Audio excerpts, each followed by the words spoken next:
Welcome to Triple Sigma with Alex Feinberg. Joining us for our third episode, third time's a charm, is my good friend Jack Liu. Some of you guys may know Jack from some of the early and very accurate predictions he made on Bitcoin, starting from over 10 years ago when he entered the industry, ranging to his seemingly extreme predictions about Trump getting elected in 2016, to Bitcoin going to over $35,000 back when that seemed absurd in early 2017, suggesting to people on Facebook, none of whom would listen to him, to get into Ethereum back in 2014.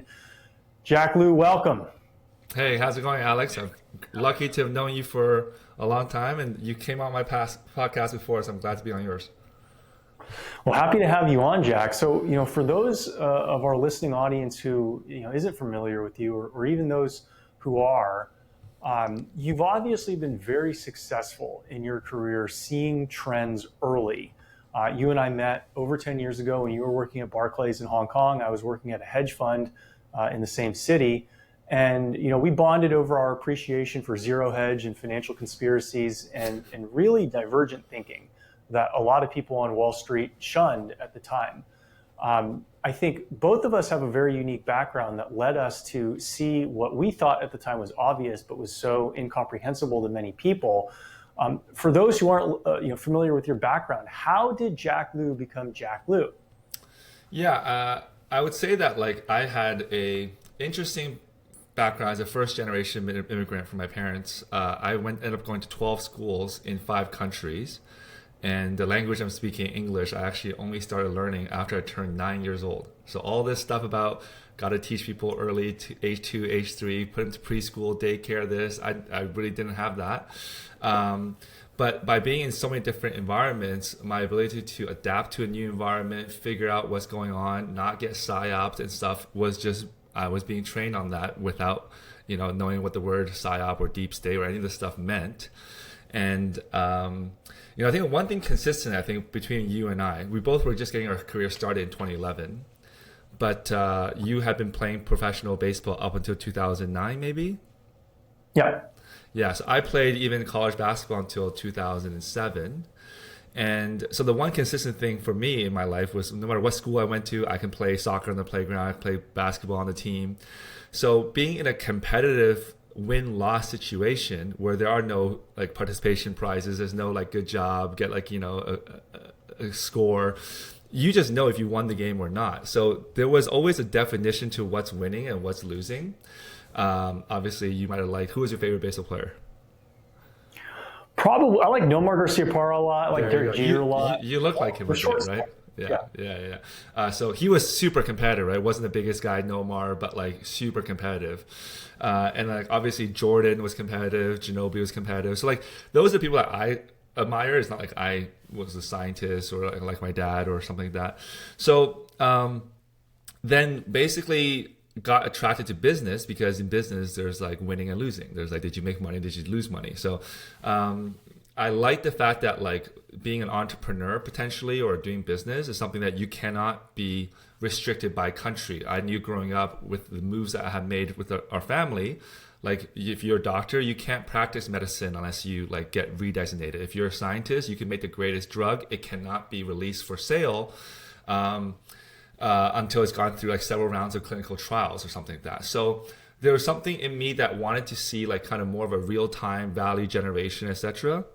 And so it was in the summer of 2009 when I did my internship on Bay Street in Toronto, where I knew I wasn't going to play professional basketball. There's no way. But I was going to enter into business. I didn't want to be stuck in a non-financial center like Toronto. This was just coming off the financial crisis. And so I looked to Asia. And so I like to joke that I was one Google search away legitimately from finding Bitcoin in 2009, because to me, Hong Kong was just as foreign to me as Bitcoin would ever be. It'd be even harder move for me to leave my friends, my network in Canada, to just move to Hong Kong, which I've never been. And so what I Googled at the time was where's the world growing, free financial markets. You find Milton Friedman videos, you find whatever. And the sources, my information at the time was Zero Hedge.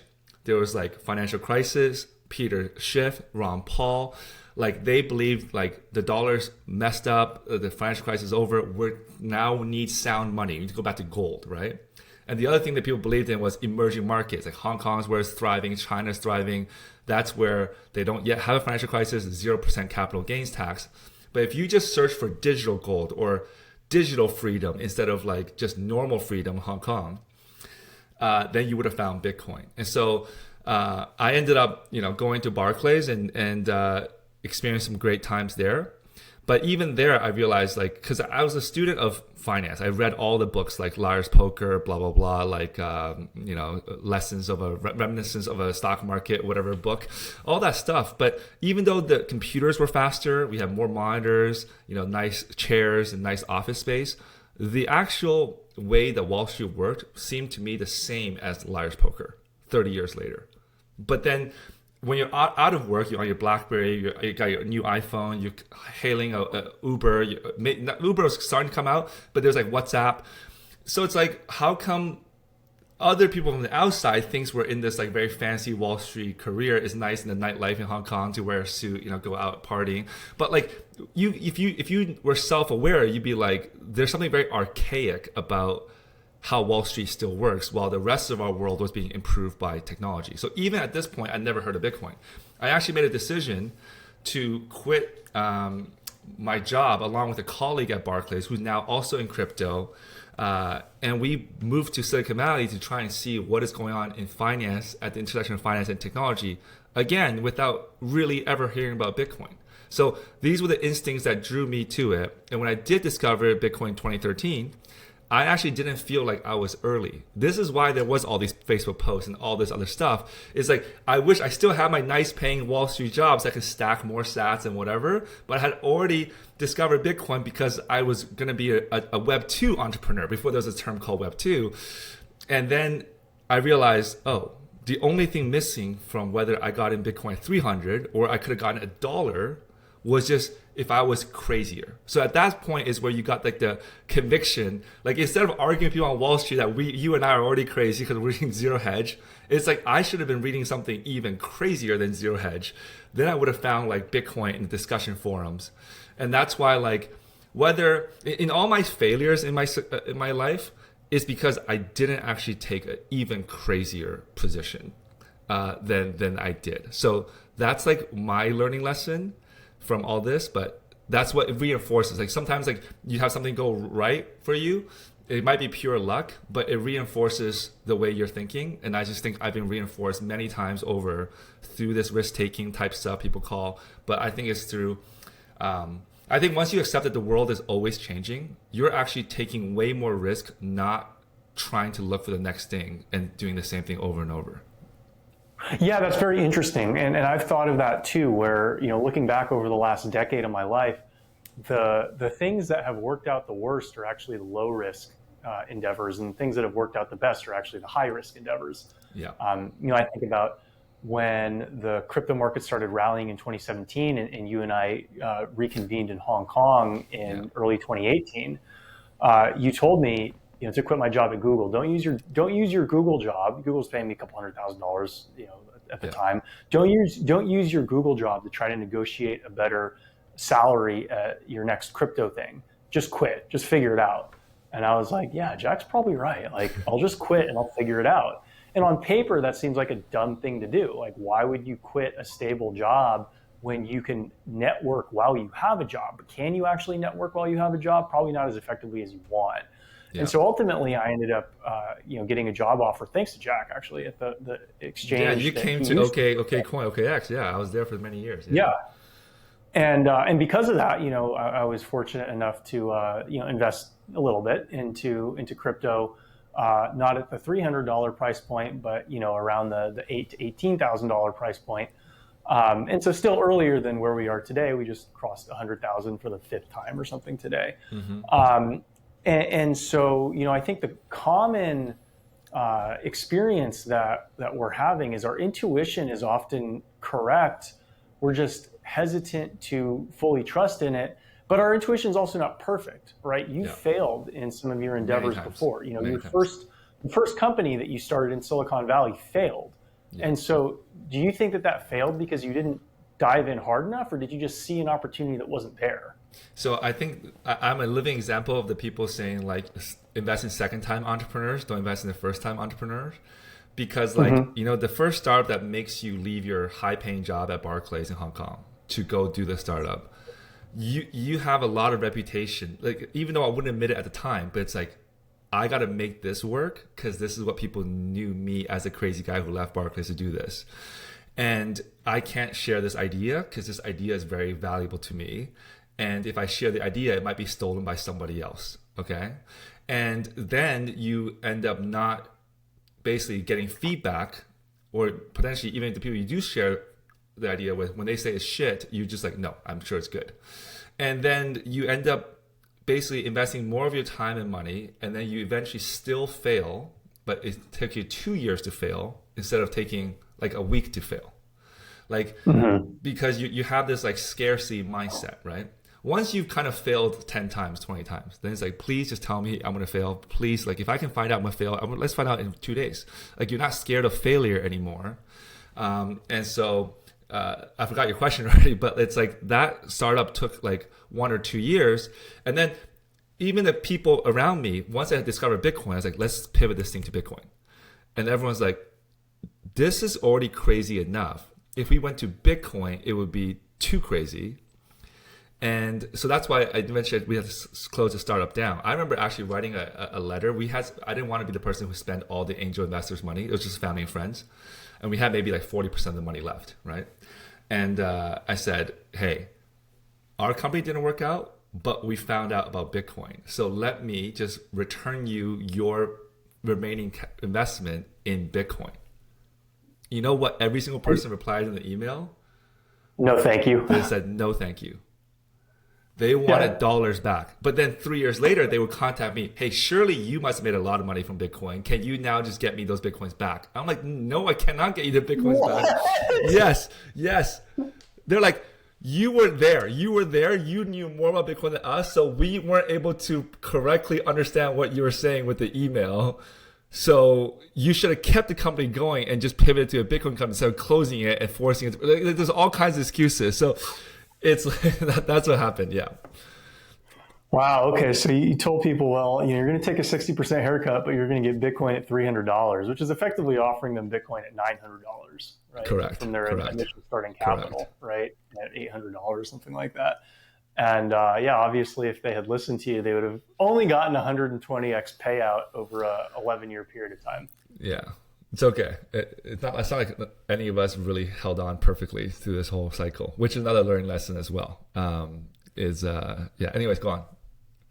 So you pivot from Interacts, which is a social platform that was designed to have more audience engagement to determine where events would be, to working at, was your first crypto job at Kraken? Kraken, yep.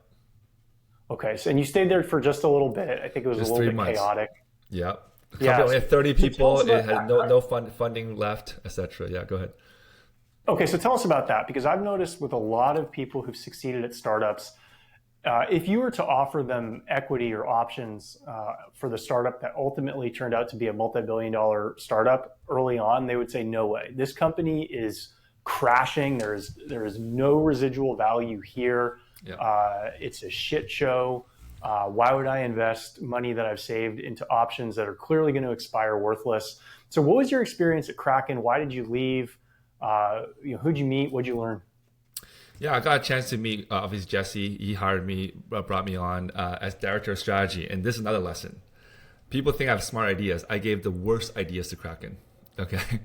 Like, it's almost like my BTC Maxi side was coming out very strong back then. So, it was one of those things where it's like, you look at the coins they had listed on the exchange. So Kraken's differentiator at the time was that they had these other coins like Stellar and like XRP and whatever else. And they were all like nothing. There's no 2017 ICO boom. This is 2014. Mm-hmm. And the company's running out of cash. And it had like the most of the money was being made by BTC Euro trading because it didn't really have a good onshore US dollar presence. That was being monopolized essentially by Coinbase and like Circle.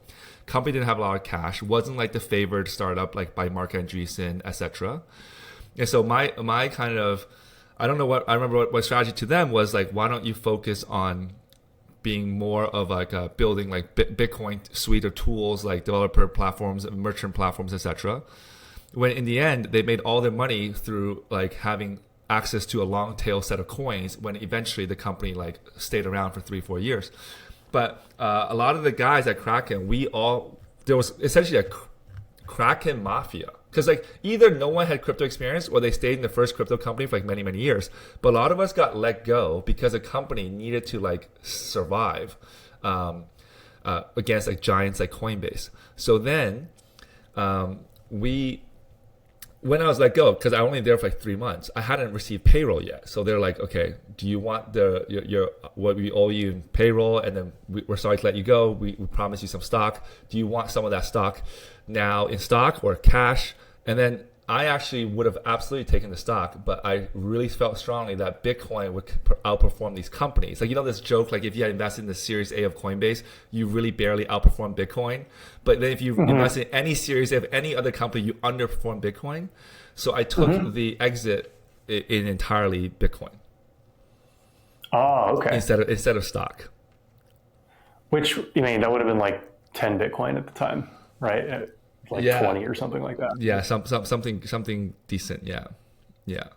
So I mean, but at certain points, it looked like the stock was actually better because of the fact that the chain was not dominant by Bitcoin. There was all these other chains that was dominant. But yeah, there is this idea that people don't take equity, and I get that. But I think now crypto is like an even superior form of equity. Yeah. Okay. So take us from 2013 Kraken, gone after 3 months. I believe your very next role was at OKCoin. Yeah. CZ hired me. Starting around. Yeah. Okay. So talk about that. CZ, who our listening audience is probably more familiar with at Binance, was actually a CTO at OKCoin, which was the largest central order book exchange in the world, based out of Beijing. I remember Jack posting on Facebook back when Facebook was a more popular social platform about how the future's in Beijing, how all the engineers are working harder in Beijing. Jack was living in Beijing at the time, working for a Chinese crypto firm. Talk us through that transition. Talk us through what you saw about Ethereum, why you were telling other people to buy it, but why you didn't buy it yourself early on. Tell us about 2014, Jack. Yeah, so 2014 summer was Kraken actually. I got into Bitcoin 2013, but I started working at Kraken in 2014 summer. In the fall of 2014, what I learned from being at OKCoin 2014 summer.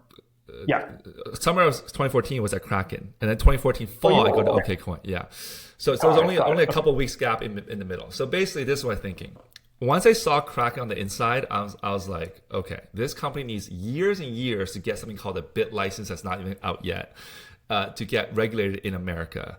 This company is going to be even more years and years before it ever expanded internationally, which proves to be true. Like even Coinbase today, what is their market share in Japan? What is their market share in China, Singapore? Not significant. They're still predominantly a US-based exchange, right?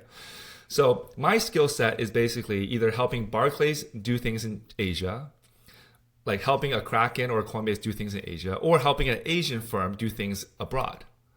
And so what I realized was that I could be much more useful to a very local Chinese company trying to internationalize, bring guys on like you, expand offices in Hong Kong, in the US, etc. I could do much more there.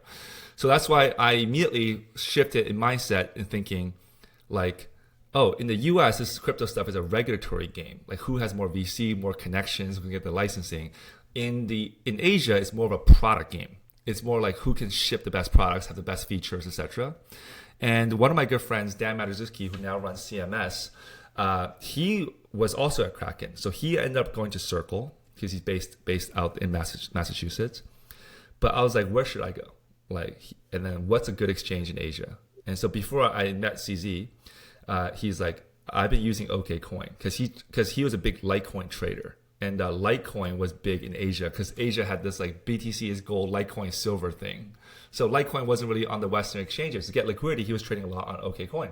And then I experienced firsthand, once I wanted to go through the interview process, any interview process takes like 1 or 2 weeks.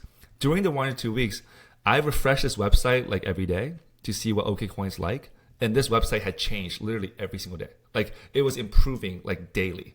So then I realized, okay, I can just sell this product. I can do BD for this product, but there must be somebody doing crazy work at this exchange. So CZ brought me on, thankfully, to the company, and then he would leave just 2 months later. So I took on a lot more of the CZ's like international kind of role. And there's like also then it became like an OK coin mafia. Like a lot of OK people ended up going to Binance, ended up going to other competitors. So I was lucky to be amongst some like really early people. And then as far as your Ethereum story goes, I first heard about Ethereum. I was probably one of the first 1,000 views of that Vitalik introducing Ethereum video on YouTube. Okay, I'm like watching this stuff. The video comes out at the peak of the 2013 bubble. Like when BTC went to 1,200 with merchants accepting BTC. This is when like the concept of Ethereum came out. So like that video, the early Ethereum video, I think it's like November or December 2013. And they said they're going to do like a fundraising and launch a network. The ICO doesn't happen until July, August of 2014. So today it would be unbelievable. Today, if you have a shitcoin idea, you just go and pump that fund and create a shitcoin. You would just like do an ICO very quickly.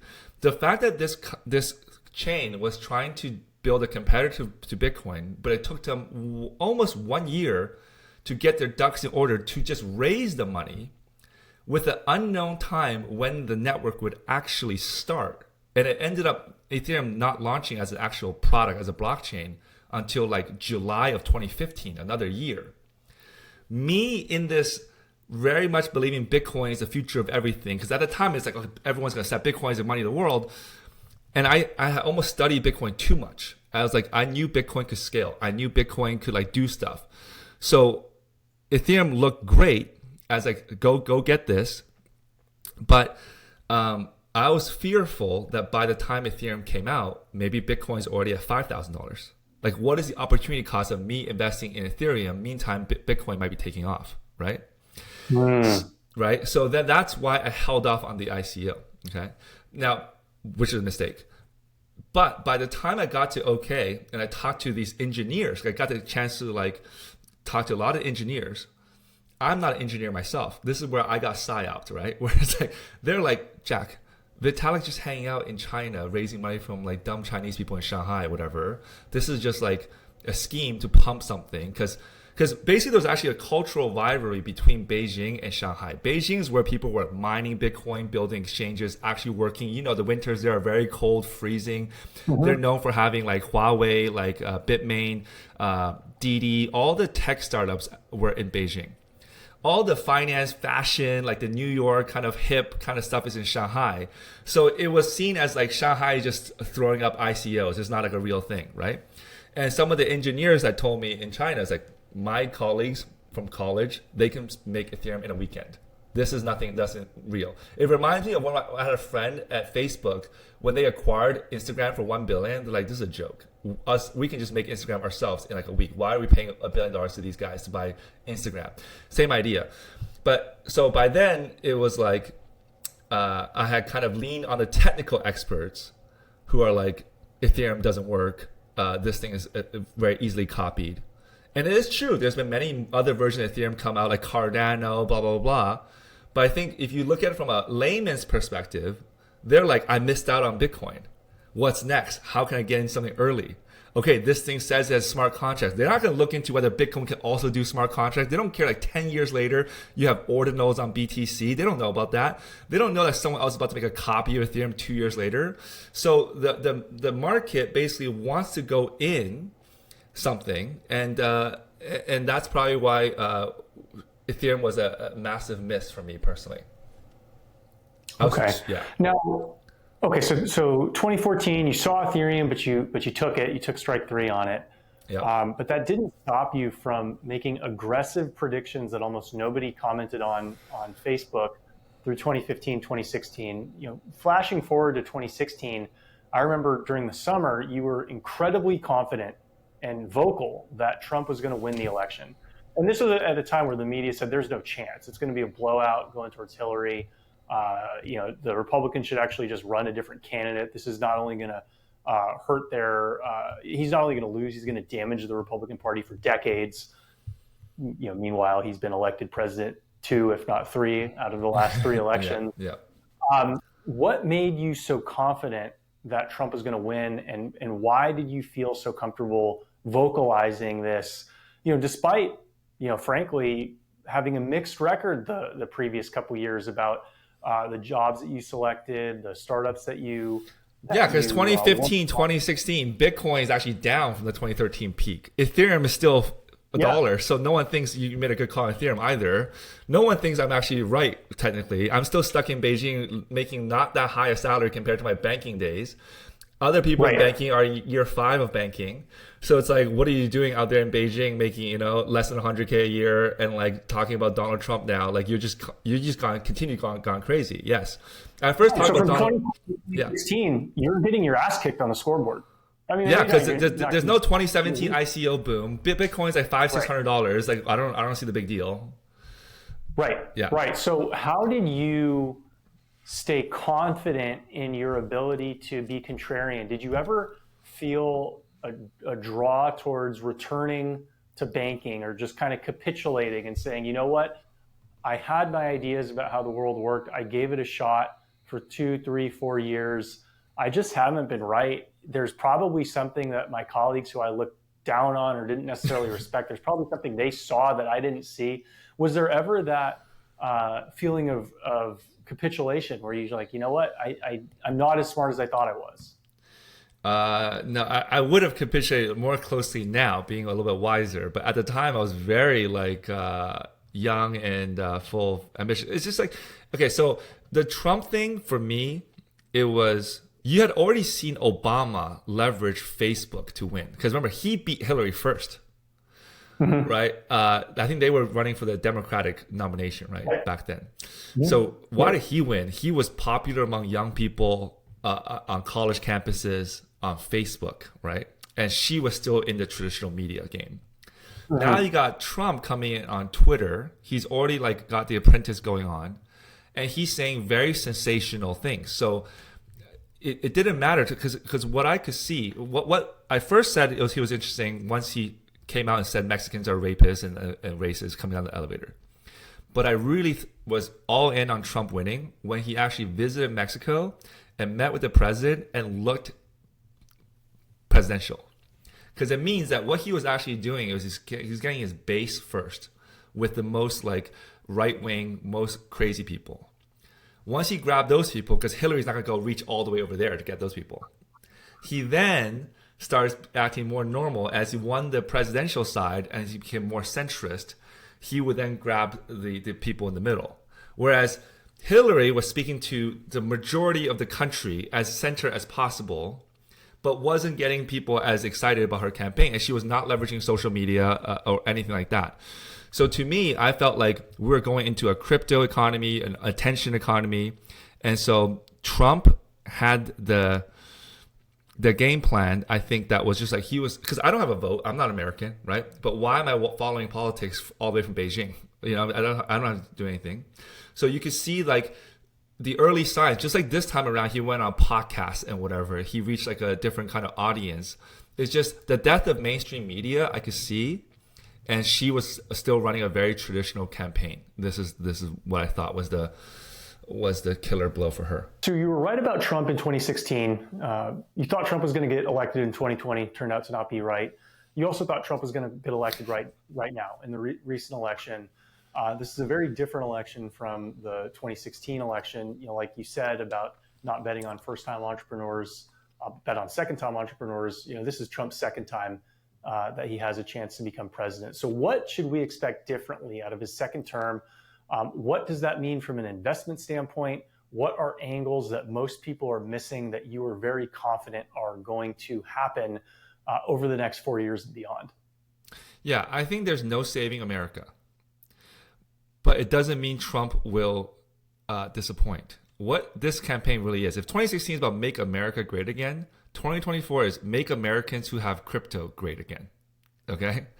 So if you look at what has happened since he got elected, he has not done a single thing because he's obviously not in office yet. So he hasn't fixed healthcare. He hasn't fixed anything. He might fix them in January 20th. But you know what's already trading up 30%, whatever, is crypto. So if you're an American that has crypto you've already felt the benefits of his policy. In fact, before getting elected, he's the first kind of presidential candidate that came out and spoke to the Bitcoin community. I was there in person at Bitcoin Nashville. Okay. If you look at who some of his early appointments are, it's like Elon Musk, crypto guy, Robert J. Kennedy, crypto guy. He's appointed David Sachs to be his head of crypto and AI czar, right? So, if this thing's about deregulation, cutting the red tape, sure, that means your W-2 salary might go up 10%. Maybe he won't the inflation, but the real beneficiary here is crypto. He's actually trying to attract entrepreneurs abroad to become American citizens by ending double taxation. He's trying to get entrepreneurs in crypto to come to America and hire people for their crypto companies by saying, I might have no capital gains tax. And this is what actually kind of won him the election. The podcast, the pro-crypto friendly thing, because it's like a single policy issue for a lot of people who hold crypto. So it's really like he is actually also helping anyone else in the world who holds Bitcoin or holds Ethereum. They don't even have to be American, right? So his policy is basically make America a leading country in crypto. Because so far, the leading countries in crypto are like El Salvador or like Singapore or like Bahamas, like island states, Gibraltar, Malta. Like he is first among the major countries, the Chinas, the Russias, the Brazils of the world to be like, yeah, come here, we do crypto here. And so if you're an American and you're not in crypto, and you're doing a normal job, and you think that he can bring the Detroit manufacturing jobs back, the fracking jobs, that's not going to happen. Basically, the world is moving on to like a new generation, and but this thing can make money for people because it's not just attention economy, social media. Okay, we all use Instagram, we all use TikTok. If we all use crypto, this is highly, highly bullish. So I think there's going to be two Americas. Like before, there's the haves and have-not, right? One of the criticisms of, the trickle-down economics of the traditional Republican, of this idea of like, I will lower the tax rate so that like the companies will hire more people, right? This idea that like, the criticism of the Republican Congress was that you only made rich people rich, right? You didn't help the middle class. You didn't help the lower class. But by being pro-crypto, he's helping a whole bunch more of the constituents. Like he's helping this middle class people who have crypto. There's poor people who have crypto. And so the new divide in America is not going to be haves and have-not. It's the have crypto, have coins, and the have-not coins. So if you never have coins during this administration, you will not think he did a great job in this second term. But if you have coins, you will think that he's done a lot for you. So I think this is what his second administration will end up being. So what type of mindsets do you think may have traditionally been rewarded or told to kids like, hey, it's really important that you do X, Y, and Z, or it's really important that you have this type of way of looking at the world versus now? What mindsets are antiquated? What mindsets are you short on? What mindsets are you long on compared to the mindsets that have traditionally been instilled into kids and young adults? Yeah, I'm long on antisocial people. Okay. Yes. So antisocial people might still have suicide risk, depression, can't get a girlfriend. I'm not solving any of that stuff, but I'm talking about antisocial when it comes to making money. If that's your criteria, I'm very bullish on them because previously, to be a good employee and get promoted, you got to be well liked among your bosses, your peers. Okay, you got to hang out at the water cooler, talk shop, baseball, go for a beer after work, all this kind of stuff. Colleges did a decent job training you at that because you're at the fraternity, whatever. You got friends. You're part of the social clubs at college. You play extracurricular sports. That's why college admissions have both like grades and like were you cool in school, valedictorian, this kind of student council clubs. They prepared you well. And then to the extent that you're a good leader, you still have to be good at social because you have to manage 500 people in your company. You're going to be an entrepreneur. You're going to run a restaurant. You got to be somewhat of a good social person. You could be grouchy as a boss. You could be like stingy, but you still have to be well respected and liked as a boss. All right. So no matter where you were on this food chain in any industry, being good, having good ethics, good social skills is kind of important. Okay. But now you have basically this like human not making money with other humans, but humans who are using Claude or Chat GPT AI to make money. Humans who are releasing a meme coin and they're basically getting random people from the rest of the world who don't work at their company to buy their product or to be part of the community and show the NFT and show the crypto, show the coins. And so now, if your skill set is you are good with people, well, then you're offline a lot. You're hanging out with people in person a lot. That person is gonna, like the person who goes to a campus recruiting or alumni event. Well, I'm sorry, like before, like you being part of the alumni group with other NYU kids or Harvard kids, that's cool because all the companies are run by you guys from your school.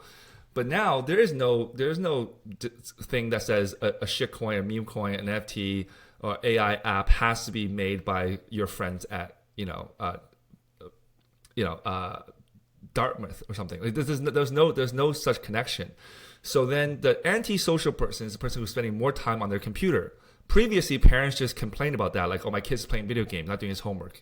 He's not making friends, he's playing video games. But now the video game player is not just like racking up points in a video game. He is now playing crypto as a video game. He's coding up AI apps as a video game. And they can monetize directly via crypto. Whereas before, even if you are an engineer, you got to know who's your CFO, who's your CEO, who's going to go on the roadshow to Wall Street to take your company public, to manage your employees. You are now basically public on day one the moment you create a token, the moment you whatever. So then not only does it reward antisocial people, it also rewards people who are like not even 18, who are not even 22.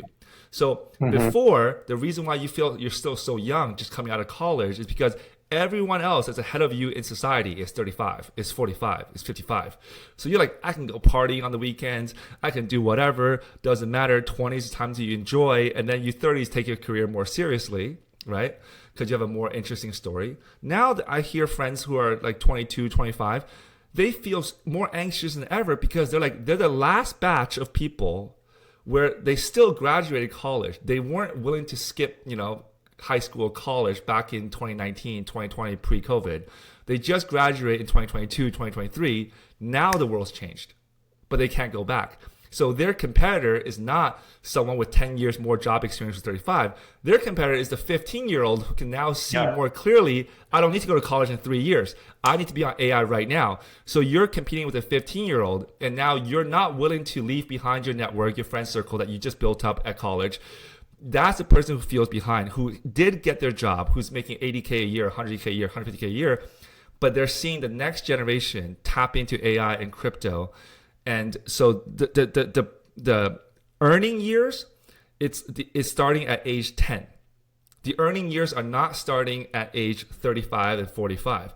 Because even in the old world, right, the 45-year-old wasn't really the one creating that much value in the company, but he's seen as a great leader, a great mentor. He'll hire interns, hire junior analysts, do all the work, like the investment banks, right? We were the ones doing the actual grunt work. Some guy atop would take our PowerPoints or take the client dinners. They would do the big decisions, right? But now the money is held by the individual on chain. They're constantly doing like shitcoins with each other or whatever it is. So then if you look at even Trump, he won because he was on Aiden Ross. He's connecting with the young people. Elon Musk is seen as cool with the young people, right? Like the young people are going to be able to make money because now you are not paying for social skills. You're not paying for ethics and like consensus. You're paying for creativity. And the younger the kids are, the more creative they are because you're trying to be different. It's like TikTok influencers. It's like all these things. It's now they have an economy. They don't just get paid out from TikTok. They don't get paid out from Instagram ads.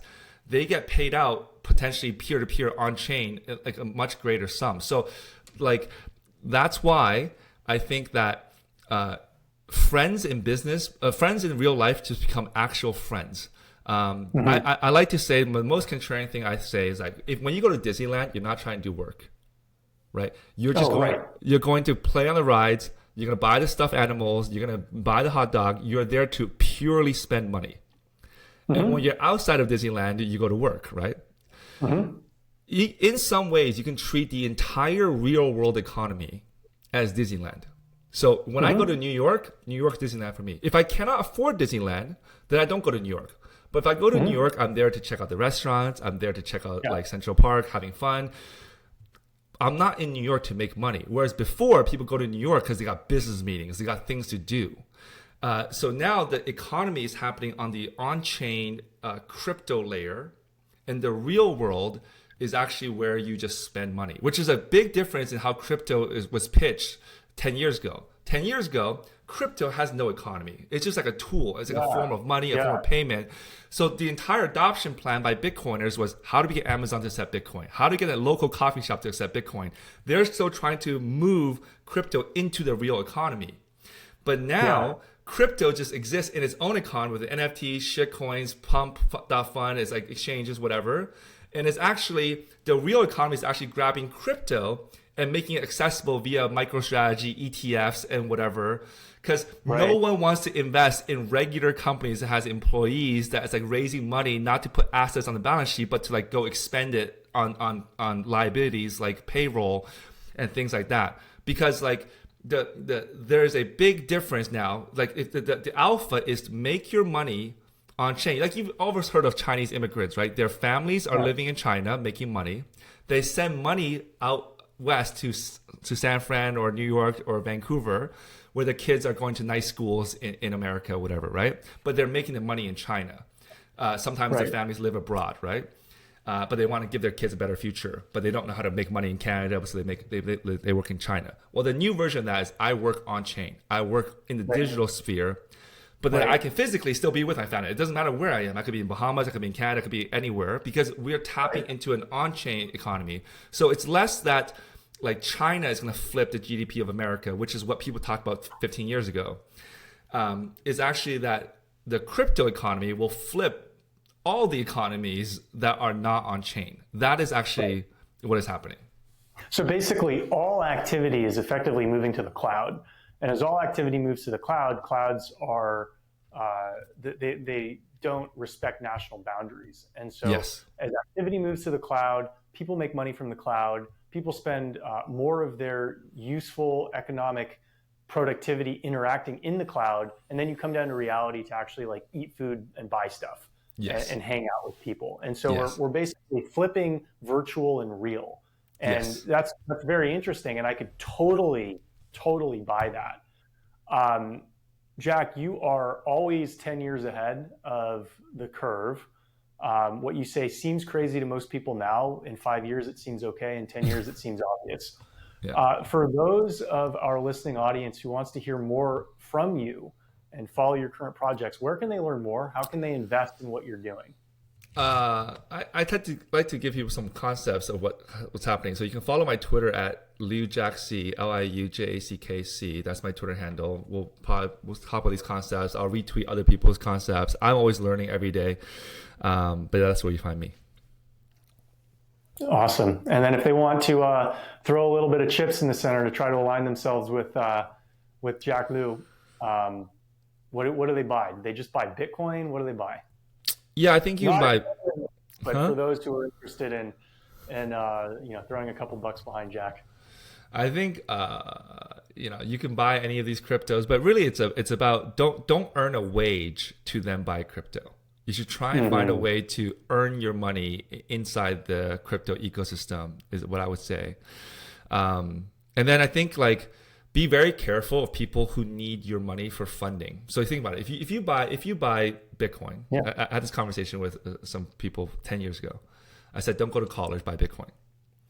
They're like, that's scamming. You're scamming. You're like, you're scamming. But really, if you went to USC actually took your tuition. That money is gone. You might be able to make that money back through this network of getting a better job. Cool, maybe. But when I suggest you to buy Bitcoin instead of going to college, I'm not telling you to give me your money so that I can buy Bitcoin. I'm suggesting you own Bitcoin.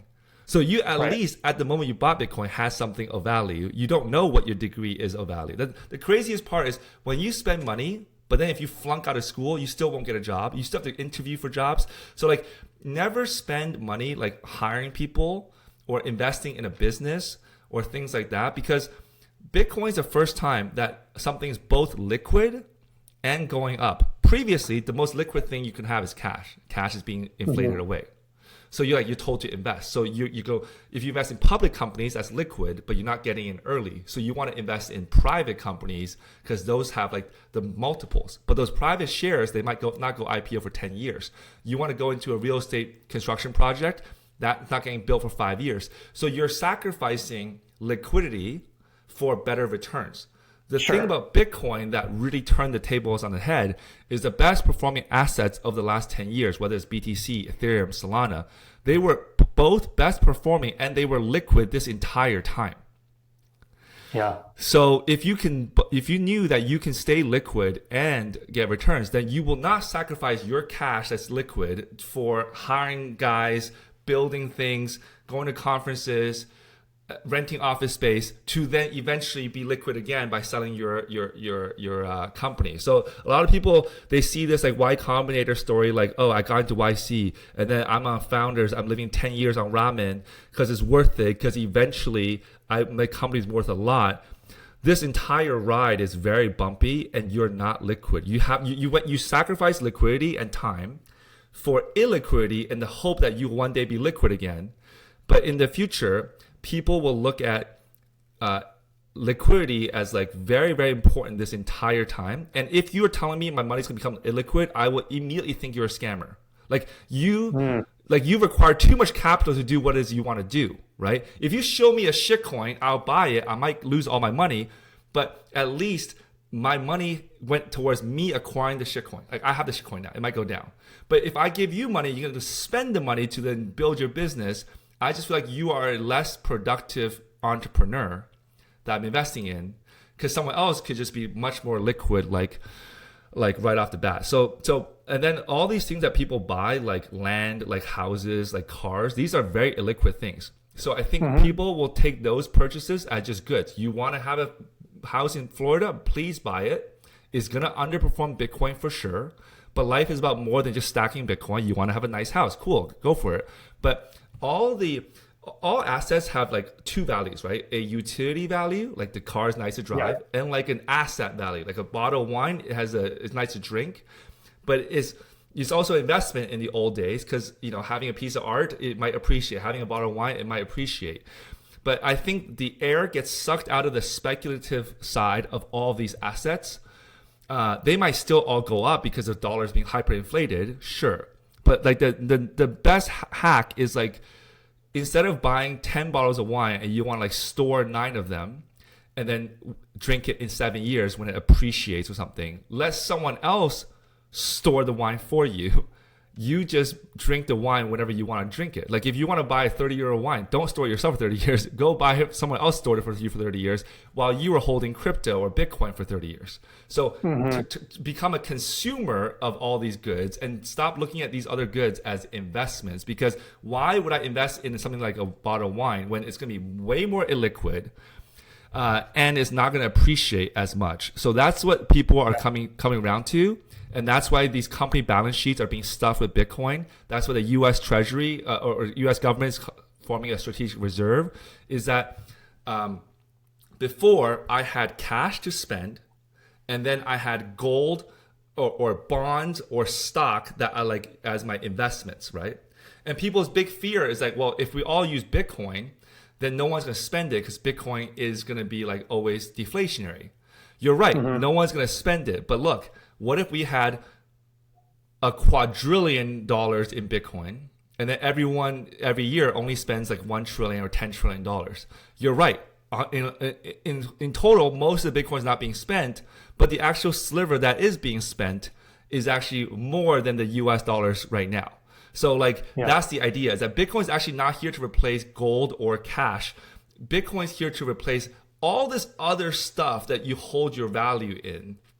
That's what's happening. That's why I actually believe in a scalable Bitcoin that can actually transact and facilitate commerce as well. We won't get into that today, but that's where I think crypto is coming in. It's not just a virtual thing that is not real. You're asking the wrong questions. If you ask your local coffee shop, why don't you accept Bitcoin? Why don't you accept Bitcoin? What you'll see is that there will be a mega virtual economy. All the values are stored virtually. And then the real tangible economy you see day to day is going to be a small fraction of that whole value that exists in the virtual on-chain sphere. That's an amazing forecast. And I think you're going to be right, Jack. Thank you very much for joining us. Please like, please subscribe, comment below.